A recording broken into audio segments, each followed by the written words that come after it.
আসসালামু আলাইকুম। Bird BD চ্যানেলে আপনাদের সবাইকে স্বাগতম।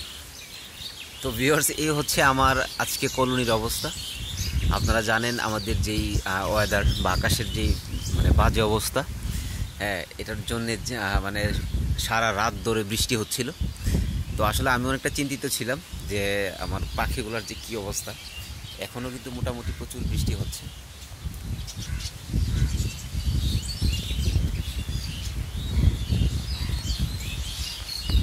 এ হচ্ছে ভিউয়ার্স, প্রচুর বৃষ্টি, এখন একটু কম। এখন প্রায় 9টা বাজে। আমি আসছি যেহেতু একটু কম, আমার পাখিগুলো দেখে আসি বা একটু খাবার টাবার দেওয়া যায় কিনা দেখি। এ হচ্ছে ভিউয়ার্স আমার কলোনির ভিতরের যে অবস্থাটা।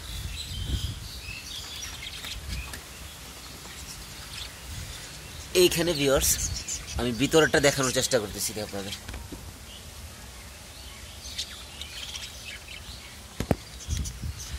আলহামদুলিল্লাহ পাখিগুলো মোটামুটি সুস্থ আছে বলে মনে হচ্ছে। হ্যাঁ, এইদিকে আর উপরে আমার দুইটা ছোট খাঁচায় আমার কিছু নিউ অ্যাডাল্ট কিছু পাখি আমি এটাতে রেখেছি। এগুলো হচ্ছে ভিউয়ার্স আমার কিছু নিউ অ্যাডাল্ট পাখি। যাই হোক, আলহামদুলিল্লাহ কোনো পাখির তেমন কোনো ক্ষয়ক্ষতি হয় নাই। এখন আমি এদেরকে খাবার দিব। এখানে একটা পেয়ার ডিম বাচ্চা নিয়ে বসেছিল, হ্যাঁ, এটাও আছে ভিতরে। যাই হোক, আবার বৃষ্টি চলে আসতেছে। আমি পাখিকে খাবার দিয়ে এখন চলে যাব।